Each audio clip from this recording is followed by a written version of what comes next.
Love to hear a Bob White singing his song. See a big buck on a frosty dawn. Watch our kids catch their first bluegill. See them laugh and hear them squeal. We weren't born into it, but it fits us just right. We thank the Father for his guiding light.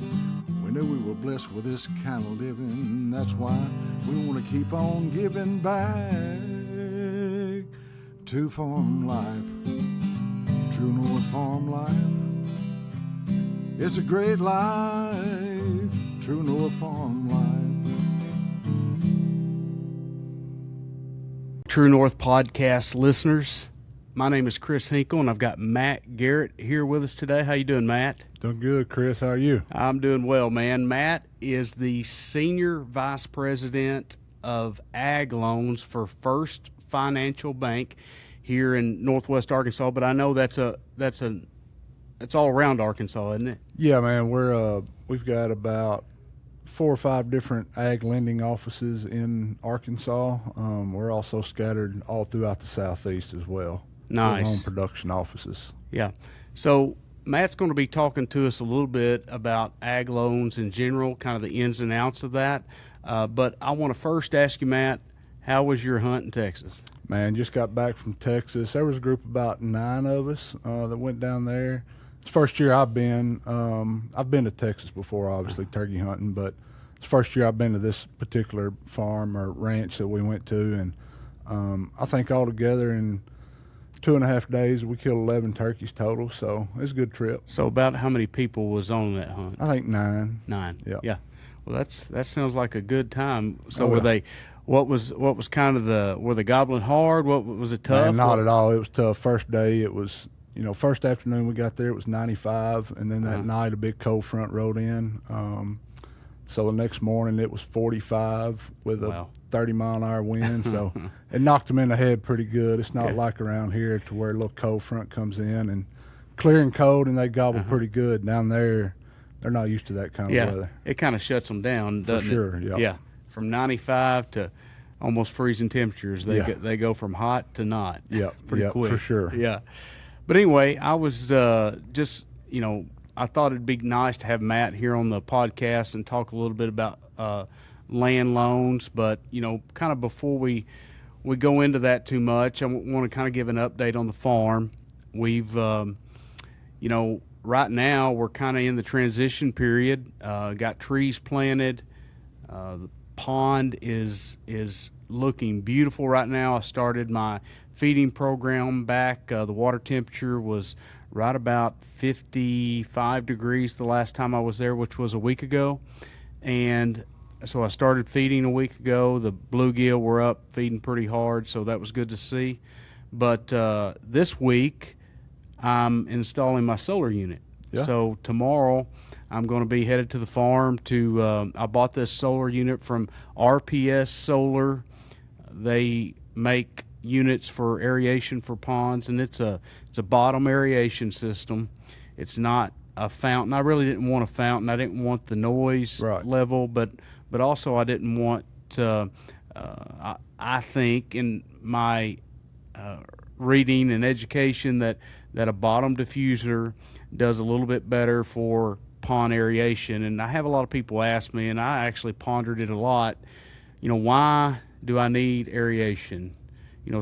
My grandpa had a 3-acre pond that we fished in. Cows went in it. I mean, the whole 9 yards. Aerated, right. Never was aerated, and we never had a problem with it. But on the other end of that, there was problems with that pond. The problems were the bass were too crowded. They were all small size, and that pond actually had crappie in it too, which we all know what happens to small ponds with crappie. They just explode in population, and now you got bass as predators, you got crappie as predators. If you got catfish, they're a predator, and it's just not enough bait fish to go around. Yeah. So a lot of them's probably eating their own, and that's how they're surviving. So, built this pond a year and a half ago, and so stocked it last year with 1,000 bluegill, 250 red ear, some catfish, but I've caught most of them catfish out. And so now we're to the point where I've ordered bass. And so the bass that I've ordered is actually a Titan northern bass. When they going in? Well, hopefully around the 1st of April. I ordered them back in, I guess it was February. You get on a list, and as they're being hatched, and as they're actually feed trained. The first, I got 100 for my pond. My pond is almost 2 acres, 1.8 acres, and the first initial bass that you get will be feed trained. And some people ask, why is that important? Well, what that does, it ensures that bass gets all the food that they can possibly get in that early stages. Now, are they still going to eat minnows? 100%. Sure. Still going to eat bluegill? Yes. But for that initial growing up, they're going to be as prime as they possibly can with all the food. And I'll tell you what, I love this pond stuff. I'll tell you, I can't get enough of it. And when we talk about this pond stuff, a bass has to eat 10 pounds of bait fish to gain 1 pound. Wow. So think about that. Just think about if you had 10 1-pound bluegill. Yeah. That he'd have to eat 10 of them to gain a pound. Yeah. Now, if you want to talk about the food ratio, I feed the Aquamax MVP food, and that ratio is 1.3 to 1. So they eat 1.3 pounds of that food, Gain more. and they gain a pound. Yeah. So that's why feeding is important. But I will tell you, once them small bass grow up and start having little ones, the next babies are not going to be feed trained. Yeah. They won't do the same. They'll just be strictly off minnows, bluegill, that kind of stuff. Right. So that's kind of where I'm at. The whole, I decided to go with solar. I have power there, but just the cost, the cost for me to get electric to where I was from the electric company, they said it was going to be $3,000 to $5,000. Yeah. Then I was going to have to buy the unit, not the solar, but the aeration unit, which was going to be about $2,500. And then you have at least a $40 a month service. And that's just that's minimum. That's right. That's if you don't use really any, kilowatts there. So I was looking, somewhere in the neighborhood of $7,000 to $8,000, and then a yearly cost of probably close to $1,000 a year to run it. Yeah. So I came across this system called RPS Solar Systems, and they sized it for my pond. I'm going to have 3 diffusers in my pond, and the solar system, I actually, the reluctancy of a solar system is that it only pumps during the day while the sunlight's out. Right.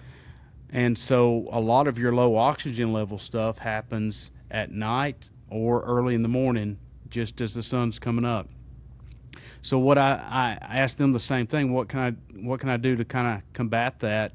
And they told me that I can use a battery backup system that during the day it's running the pump, Charging that battery, and charging my battery pack. I think there's 4 or 6 batteries there. And at night it runs off a timer.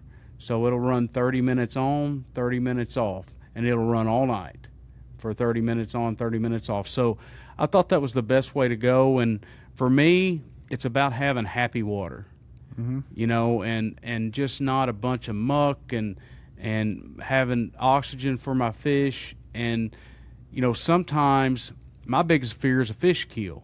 You work hard to get it at a level, and you spend a lot of money doing that, and then all of a sudden you walk in one day, they have a low oxygen event, and by the time you see it, it's too late. Right. And so that was my biggest thing. It's like an insurance policy, so in getting the solar system. But I think it might be an undertaking to install. You want to do all you can. You spent the time of digging the pond and then, stocking the pond. So, you want to do all you can to keep it healthy and there for a long time for your kids, grandkids. Yeah. I think you got a pretty good lake at your family farm, don't you? Yeah, we have a family farm back in central Arkansas, and there's about a 5-acre lake there. Then I'm also in another club. We got about a 200-acre lake. That's a little bit harder to manage to that kind of scale, but we've had a biologist from the University of Arkansas Pine Bluff. That's a big fishery school in Arkansas. We've had him come up, and he's brought students in their master program, and they've shocked the lake and done some studies and kind of given us some ideas of things to do to manage something to that size.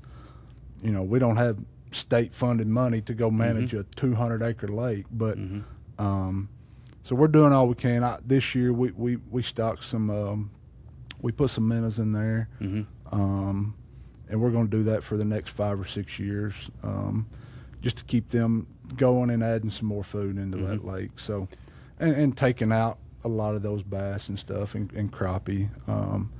And just last week, I was down there last week, and we caught a good mess of crappie, and my buddy and them, they've been catching them about every week, 2 or 3 times a day. So it's been good. Yeah.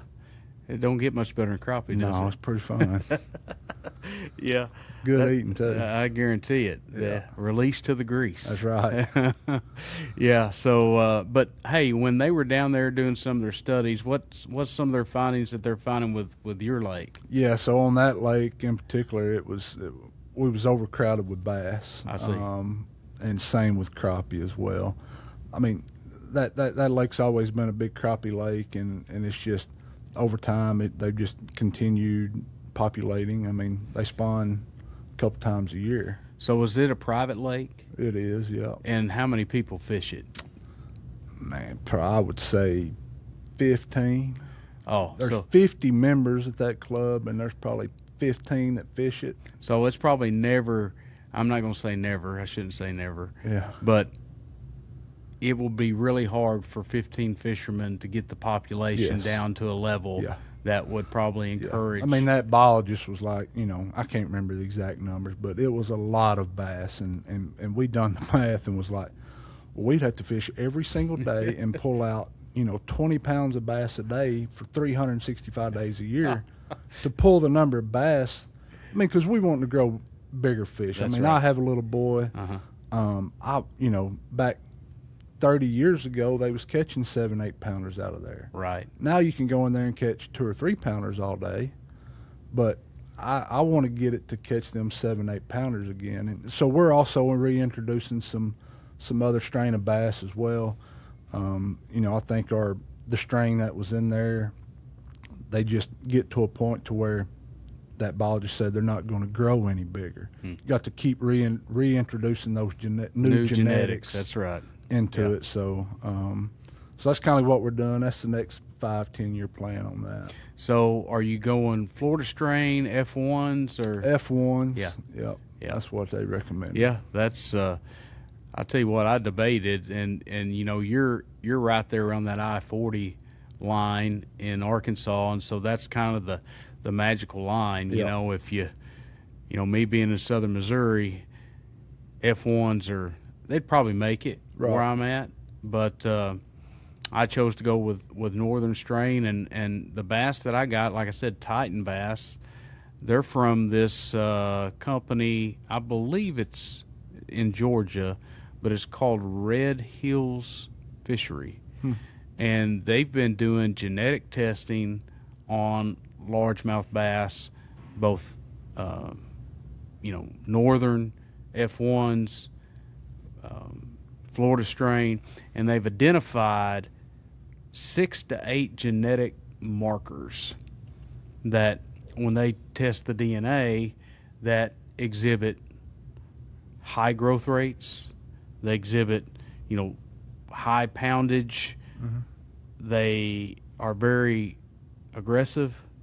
So they're genetically picking out the right genes to make a superior bass. Yeah. And I think it's so cool to see that. It's almost like, people been breeding whitetails on these farms for years for great genetics, right? You got a 2-year-old whitetail that's 250 inches, and you're like, how in the world's that happening? Well, they're doing kind of the same thing with bass now. and it's really fun to see. And I think some of the best times in fishing are ahead of us. Sure. Yeah. Oh, yeah. And that's just like everything. I mean, anybody that does anything in the outdoors, right? Whether it's hunting or fishing. I mean, most everybody likes to fish too. When you can't hunt, that's come right. spring after turkey season, or we like to get out on the water and throw a line out. Yeah. So one season just gets us to the next. That's right. Yeah. Yeah. Never ends. It doesn't. Yeah. So we, right after Christmas, man, we hit that waterfowl at the last there, and then we got a few months of habitat season and rabbit hunting and a little bit of fishing on the river, and now we're going right into turkey season, and then come summer we're grabbing crappie and catfish, and yeah, it's man, that's a sportsman's dream, I tell you. That's right. Yeah. Ain't nothing like some topwater bass. No, it's not. One more thing at the farm. So, I planted these fruit trees a couple weeks ago, and I want to give a big shout out to Mr. Stanley Baker. He helped me plant them fruit trees, and I'll tell you what, when it comes to planting trees, and some people think it's an easy endeavor, we did this with, just some post hole diggers and that kind of stuff. Now the ground was pretty soft, so it was really easy diggings, but just having somebody there to help you with that, and he also is I want to call him a superior tree pruner. Yeah. Because I watch these videos about pruning trees, and it's like they're speaking a different language. Yeah. I cannot understand it. But when I was out there with him, he was showing me cut this way and see how this runs. You don't want them. You want enough air in here. So really helped me being out there with him to for him to show me kind of how that goes, and right after we planted them, I'm talking like within 2 days after we planted them, we had this huge storm that came through, and there was probably 70, 80 mile an hour winds, and they're in a tree tube, and it's a plastic tube. And what I did to kind of hold that tube in place is I had these fiberglass tree stakes, and they're green, about as big as your thumb, and they're 6 foot tall, and you run them in the ground, and then you zip tie that tree tube to that, and so that tree grows up inside that tube. Well, inevitably when we come back after that storm, half my tubes were laying on the ground.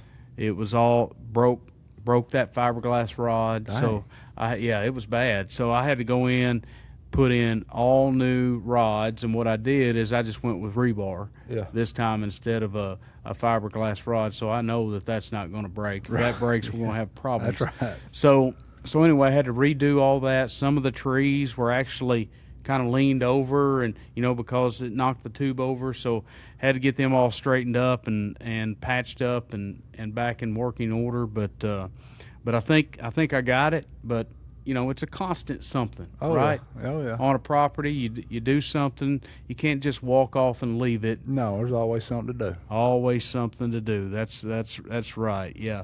But we got that family farm that we have too. It's about it's a little over 700 acres between everything that's owned, and we lease a little bit of that ground too.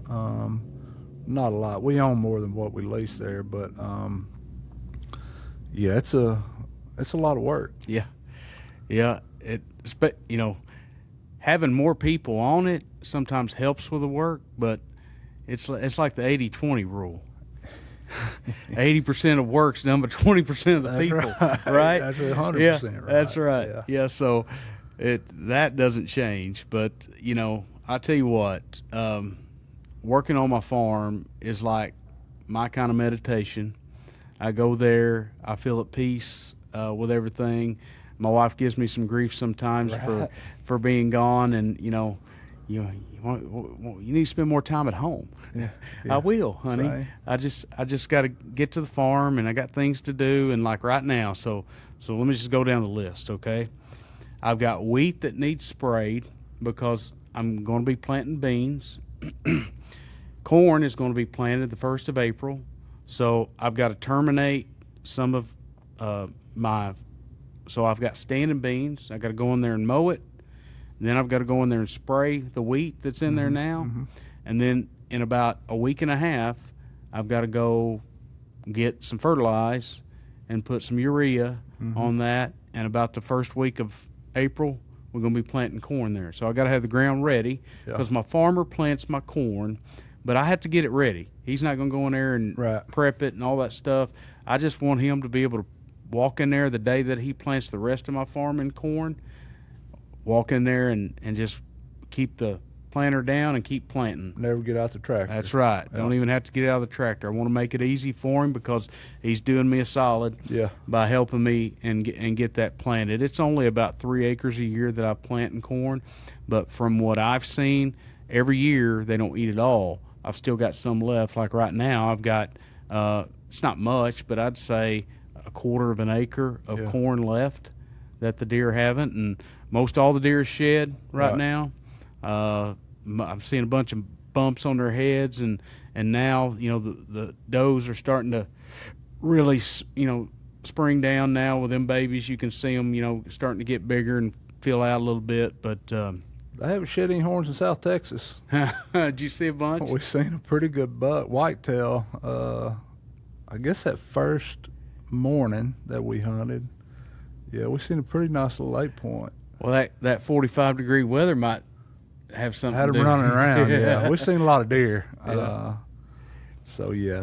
it's crazy to look at that, like, you know, north to south, how that happens. Like on my property, I would say the majority of the bucks were shed by midway through January this year. Majority. And there was a few that was not after, you know, into February. Yeah. But now, I mean, I've got a couple that's one horn, you know, one spike that's still got both horns, but anything that had a rack at all, they left, and, you know, the horns left them in January. But this year, for whatever reason, I don't know. You know, we try to figure this out every year to think we got it. I got a lot of food on my farm. Yeah. You would think them sheds be laying out there like, you know, just waiting to be found. Yeah.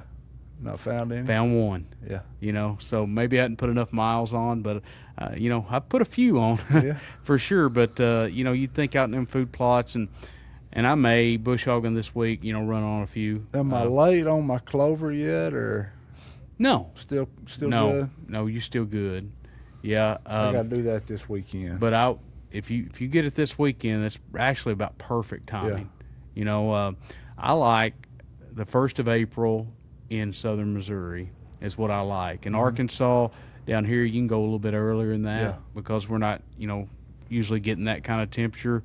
But now's the perfect time. Yeah.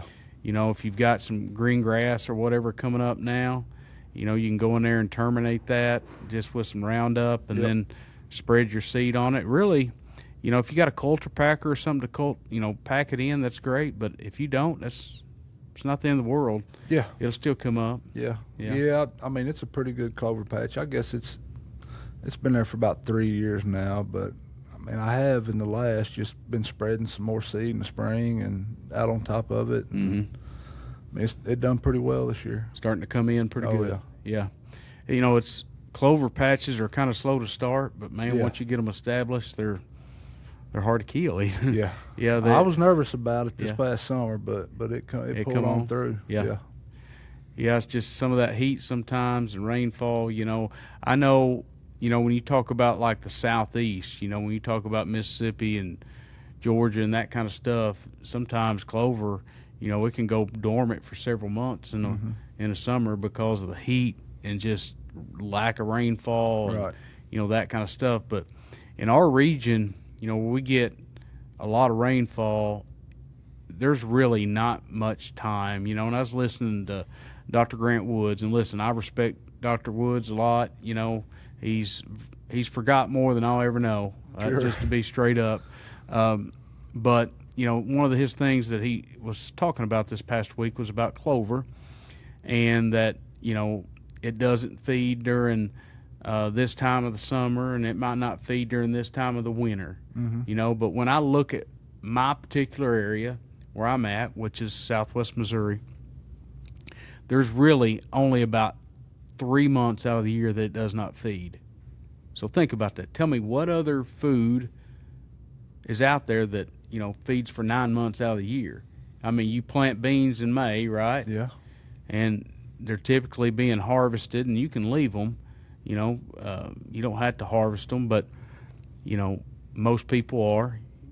You know, so that's only lasting a few months. Corn's lasting a few months, but that clover to me lasts longer than anything. Yeah. And Yeah.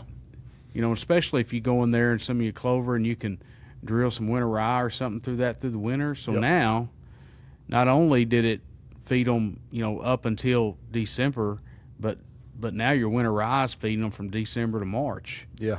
And then your clover comes on and they start hitting it. And I can tell by the pictures a lot. Like the last 3 weeks, my clover fields, there's been deer in it every day. Yeah. Just every day, turkeys and deer every day for the last 3 weeks, and you can see that stuff just getting green as a gourd in the pictures. And man, turkeys, how about that? Turkeys are coming on now. I love it. I got a picture the other day. I think there was I counted 30 in the one frame, you know, and I know there's more, but I counted 30 in one frame, and I think right now my best guess is that there's 5 longbeards and there's probably 6 jakes. That's a good sign. That's there, you know. So, and that's on 160 acres. And listen, they're going to start fighting. They're going to start leaving. But I did get the first picture this past week of a gobbler breeding a hen. Think about that, mid-March. A gobbler, Southwest Missouri. Right, yeah, right up there on top. He was breeding her, and you know, so it happens. That's right. It happens earlier than you think sometimes, and you know we're over a month away from season opening. Yeah. You know, so but that's good, right? You want the majority of them bred by the time season happens, because that way, you know, it's not disrupting the whole courtship of everything, because you know that courtship started, you know, a while ago, and for that dominant gobbler, because it ain't like you got 6 gobblers there, and all 6 gobblers are going to get their time to shine, so to speak, with all them hens. It's, you know, it's a whole courtship thing, and that dominant gobbler is probably breeding the majority of them hens there. But yeah, it's exciting, you know, this time of the year, just with the mushrooms popping, crappie biting, the turkeys gobbling. It's just what a time to be alive. That's right. Don't get much better, does it? No, it sure don't. But hey, Matt, let's switch gears just a little bit. Let's start talking about the banking industry and ag loans, and kind of touch a little bit on that. So we'll start out first of all. If I'm a new, let's just say that I'm a young man, I've saved up a little bit of money, and I want to buy my first 40-acre property. What's the process to go through with you guys to do that? Yeah, I mean, I guess it depends on, and you got a couple different scenarios there to think about. Is one, okay, and the way the bank's going to look at it is, okay, are you buying this for a recreational piece of property, or are you buying this to do some kind of farming enterprise, whether that's hay production or running cattle or whatever it may be. So there's a lot of different programs out there, say for the farming side, that with government assistance, and not really government assistance, but some programs to where if somebody don't quite have 20 or 25% to put down, so there's some routes that you know you can go in with 10% down maybe. A lot of banks, they want to see on a recreational piece of property, they want to see 20-25% down. Cost of land nowadays, I mean, it takes quite a bit of money for even a 40-acre tract, really. So, you know, there's some programs out there that can help on the farming side. Recreational, you know, it is what it is. It's going to take that 20-25% down. You know, there may be some instances to where some banks will do it for 15% down. So, but the Farm Service Agency, that's a good program that from a farming side, if somebody's buying a piece of property, they have different programs for young farmers, beginning farmers. Got to meet a little bit of criteria, but I've been in the banking going on 15 years now, so I kind of know the ins and outs a little bit of some of that program. If anybody's interested, I'll be glad to talk to them and help them walk them through that process. Yeah, that sounds great. So if I call you tomorrow, Matt, and I say, Matt, looking to buy this 40-acre piece. Some of the things that you would need from me is what? A financial statement? Yeah, balance sheet, financial statement, just listing all your assets, liabilities. I mean, any bank's going to look at that just to see kind of how you square up financially. Tax returns.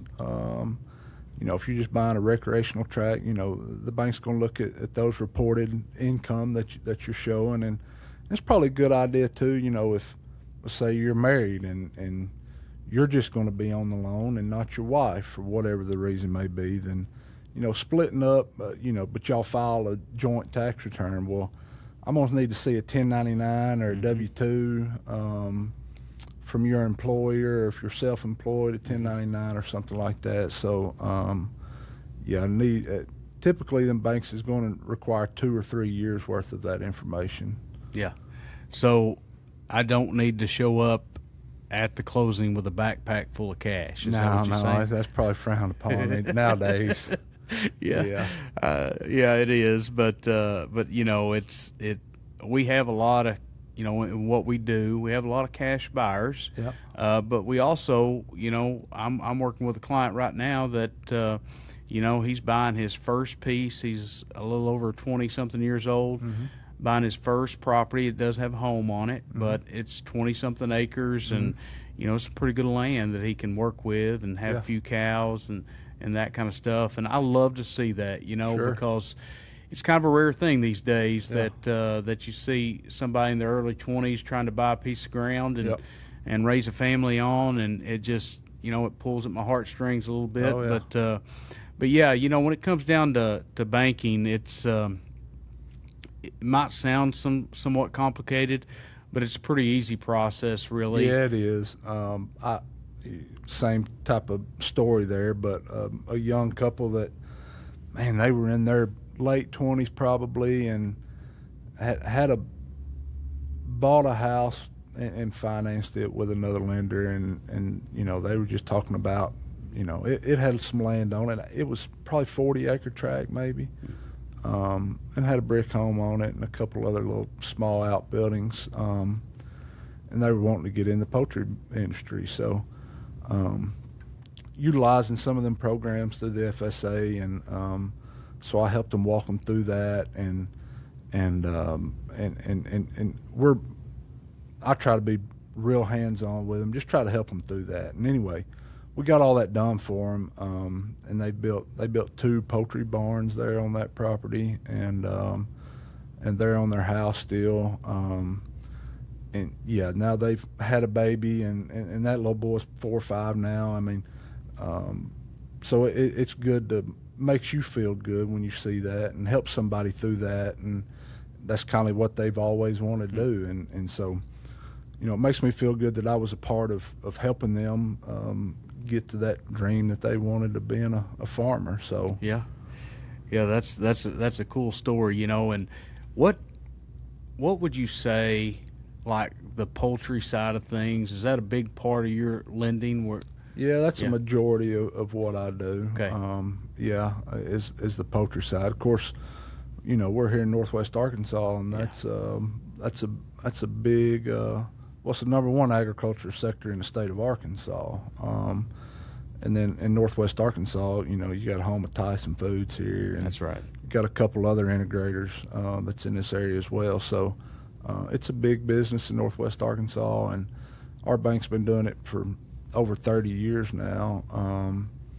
But then also, too, just because of the location that we're at, and dealing with the contacts that we have with realtors or other poultry farmers that we deal with that, hey, they want to go buy, a piece of recreational ground, or helping with some of y'all realtors that you may, hey, go call this guy. He may can help you out. So we do some land loan stuff too. And what states? So I can do stuff Arkansas, Missouri, Oklahoma. Okay. And how? I know I'm throwing a lot at you here, so bear with me a little bit, but how has this Illinois watershed thing kind of affected? Let's go with the farmer route first. Yeah. How's it affected the farmers there? And I know it's affecting the integrators, it's affecting the farmers, it's affecting the lenders, but just touch on that just a little bit about what's going on. Yeah. So back over 20 years ago, Oklahoma Attorney General filed a suit against several integrators in Northwest Arkansas that those integrators had contract farmers in Oklahoma, and they also do in Arkansas as well. But their big deal was phosphorus runoff into the Illinois River watershed. So here we are 20-something years later, a new attorney general. He's kind of brought it back to light a little bit, and have tried to settle, and has settled with a couple of those integrators. Or I say a couple, 3 or 4, I believe. There's a couple that still have not settled. He agreed to the settlement with the defendants, and however, the federal judge is. I wasn't in the hearing whenever they was ruling on the settlements, but to my knowledge, that he did not like it very well. So what they're trying to do, and I think it will affect landowners, not only in the Illinois River watershed. I mean, that's where it's going to start, but where does it stop? They're trying to appoint this special master for 30 years that can go onto your property, take a soil sample, do whatever they feel like they need to do to test this phosphorus levels in the soil. So it's not only going to affect the farmers, it's also going to affect just landowners.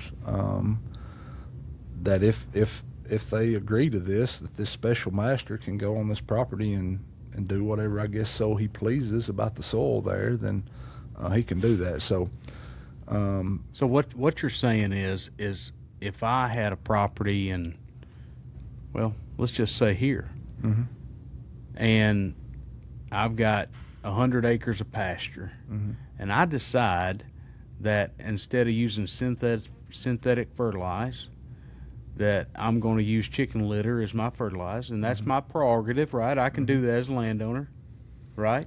Well, supposed to. Okay. Be able to. I mean, I see people spreading it all over Northwest Arkansas. I see it, and Oklahoma. I used to. I haven't seen it lately, but so now what you're saying is, by me doing that, they can come on and check my phosphorus levels and that kind of stuff, even though I don't have a chicken house on my property. Yeah. Okay. Yeah. That's the way I understand it, Chris. Yeah. I don't. So who? I mean, as of now, they're not even supposed to be spreading litter.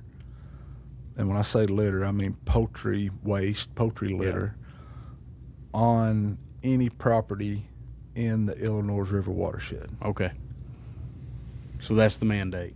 Even if they have, they have the NRCS, all these farmers, even landowners that want to spread litter on their property, they have what they call the nutrient management plans that the NRCS goes out and they take soil samples and they get litter samples and can tell, okay, you can spread X amount of pounds per phosphorus per acre on this property. Even though they've been following that for all these years, now with this lawsuit and this judgment, that's going by the wayside. They can't do it. Well, I tell you what, I don't know how I would feel about it if I was directly affected by it. And I know there's families, there's landowners, integrators. Everybody's affected by it, you know. And listen, we want to keep our watersheds as clean as possible. Sure. I mean that's but there's a lot of different things that contribute to it, you know. Oh yeah. Other stuff, the growth, and there's besides a lot of chicken litter, growth, right? Yeah, a lot of growth in Northwest Arkansas, and all that water's got to go somewhere, right? That's right. That's right. Yeah. So anyway, just kind of getting back to that a little bit. The farmers that had some of them homes, houses, poultry houses there, are they being displaced? Is that kind of what's happening, or some of them? Potentially. Yeah. One of those integrators have come out and said that whenever their contract is up, then they were not going to renew. Now, that may change. Could be another integrator move in, right? Right. I mean, or somebody else could pick them up, or whatever the case may be. But as of now, it's a scary time for those farmers, for sure. Yeah. All right. Well, what else? So somebody getting an ag loan for, let's just say, cattle, right? Mm-hmm. So I see it all the time. I just sold 200 and I think it was around 230 something acres in McDonald County, and it's a cattle farm, and they're going to run cattle on it. But so there's a loan for the land, and then bull cows are high now. They're very, very high. It's a good time to be selling. Yeah. Good time to sell. That's bad right. time to buy. But anyway, is there lending for that as Yeah, well? yeah. There's a little bit. I mean, I can't speak for every bank, obviously, but there's most of the time on called chattel loans, not cattle loans, but chattel loans. They're limited on the terms on those a little bit, and that's one thing we didn't talk about too, on terms on land loans. There's some, like on the farming side, I mean, just buying a piece of property to run cattle on or do hay production on, with the Farm Service Agency, you can finance it out all the way out to 40 years. Most of your commercial lenders aren't going to do that for that long a term, but for somebody just starting out, and that may be something that they may consider to try to get a piece of property bought that may be a little bit short on a down payment or whatever the case may be. But yeah, cattle loans are usually limited to no more than probably 7 years on a term for cattle. 7 years. Yeah. Because that's roughly not too far off of life expectancy. I mean, I've seen some of them old cows over still 10, but I get it, 7 years. But anyway, what else we got here?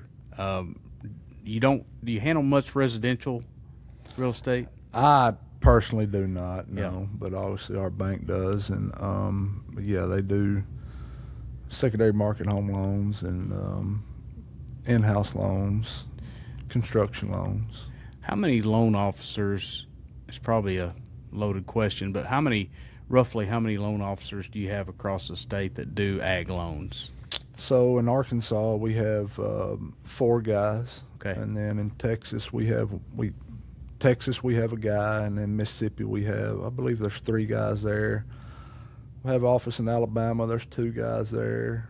Georgia, we have 1 guy. We got 2 guys in North Carolina. And then we got a lady in Delaware, actually. Wow. So interesting. Again, what I do is mainly poultry. So, right. Our bank, we call that the poultry belt. And down in the southeast, up the East Coast into Delaware, there's a lot of chickens in Delaware in the Delmarva Peninsula. I see. So then we have another division within the bank that they call that the Farm and Ranch division. They do a lot of real estate loans on big farming operations. I'm talking like stuff up in the west part of the U.S. And they got stuff in Hawaii. I mean, we're a nationwide lender, Right. So we can do stuff all over. I've got a land loan out in Texas. I've been up to Nebraska. So yeah, we can do stuff. Have long, we'll travel. Yeah. Yeah. That's neat. Speaking of chickens, this past weekend I chased some ditch chickens. Oh yeah. Yeah. How was that? We whooped them. We went to Nebraska pheasant hunting on a preserve there in Nebraska. Yeah. A few buddies, and we took our daughters, and it's always I enjoyed it when I went yeah. up there with y'all last year. Yeah. Yeah, that was a good time. And then I was going to go back again this year, and then my guys called me before y'all ever booked the trip and was like, "Hey, we're going to Texas turkey hunting." I was like, "All right, I'm in." Yeah. And then I get a phone call about Nebraska, and I was like, "All right, when is it?" And it's the same time. week. Yeah, but the conditions, when you had 45 degrees in South Texas, Yeah. we were blizzard-like conditions. It was miserable, but we had a great time. Tom Nelson there at the Pheasant's Den in Newcastle, Nebraska, he does things right there. I love his operation, and let me say this: there's not anything elaborate about it. Yeah. But it's so relaxing. Yeah. There's no pressure for anything. You can go out and hunt when you want. You take the dogs and hunt, and it's just a really good hunt. And I think for my daughter, it was probably the biggest influence on her hunting than anything. And I'm talking more than deer, more than turkey hunting. When she went up there, she was not real comfortable with a gun. Mm-hmm. And, I mean, she would shoot it, but, she had to have her earplugs the right way, Yeah. Glasses the right way, just everything perfect.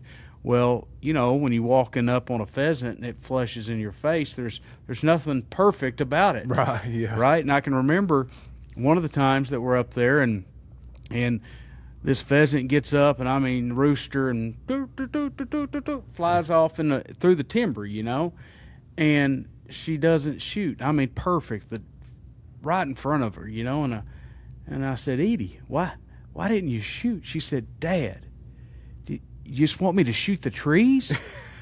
And she thought that she was going to get in trouble for slinging some lead through them trees up there, But I said, "Honey, don't mind them trees. Just shoot that pheasant," But, I mean, no joke. When you it kind of brings a tear to my eye when I'm out there and in that field and I see her walking up to a pheasant, and that pheasant gets up and takes off, and, before it gets too far, she, just knocks it out of there, and it's just so cool to see. And her and her friend Emma, they've taken a liking to it, and it's pretty special to see. How many years have y'all been taking them up there? I think we're going on year 3 or 4. Okay. Taking them up there. We started figuring back about how many years we've been going up there to Tom's place, but I think it's been about 15. Oh wow. Years ago when we first went up there, but yeah, it's just wonderful time. And Tom's pancakes, They're good. they're good. So, it's the running joke all the time. Tommy going to cook his pancakes, and of course he cooks his pancakes every morning that we're there. But something about the way he cooks them, or it might be the batter. I don't know what it is. It might be a trade secret. but they're a really thin pancake. But they're, of course, fried in butter and on a cast iron skillet. Yeah. And something about them makes them like crispy on the edges, and it just works really, really good. Yeah, I remember them. They were good. Yeah, so we enjoyed that a lot, and getting back here and getting back in the real estate mode. Yep. Working on properties, and Got much in the pipe? yeah, there's actually got several calls this past week about properties. People want to list. 500-acre property in Missouri is one that I'm looking at now, and it's a really nice farm. It'll be a good listing for somebody to have. You start looking at things, and this is This is what I love when I look back at things and I look at like the MLS and I'm pulling comps for, I've got my finger to the, to the pulse of the market here, so I can tell you pretty closely what it should list for, what it should sell for. But of course we pull comps for everything and to be able to show that. But when you start looking at 200-acre comps in southern Missouri here, and I pulled comps for 200 to 600 acres, and there was only 3. Yeah. And 2 out of the 3 I'd sold. Yeah. So it makes me feel pretty good when I start looking at that Sure. kind of stuff. But got a lot of good clients, a lot of good people out there that have trusted me, and hey, thank you so much. I appreciate that. And that's what both of our businesses are kind of built upon. Yeah. That relationship, that trust that you have with them, that because land or a loan, it's an investment, right? Yep. And we want to help people with their investments, and to be able to do right by that, and not just the sale. Okay, so I want to make that clear. I'm not in the business for the sale. Mm-hmm. I'm in the business of relationships. Yep. And the sale will come, but the relationships, that's what lasts. That's what really matters, is the relationships. And so just so thankful for all the people that listen to our podcast, that take the time to talk to us, and we enjoy talking to you each and every day. But I think this is about a wrap, Matt. I think thanks for inviting me on, Chris. Yeah. And I've had fun talking about a little bit of hunting and yeah, a little bit of land and a little bit of loans. And that's right. It's been a good time. Thanks for having me. You're welcome. Matt Garrett with First Financial and his team of people that they have there are looking for your business for loans, and seek them out because they're looking for a relationship too. So until next time, this is the True North Farm Life Podcast. We'll catch y'all later.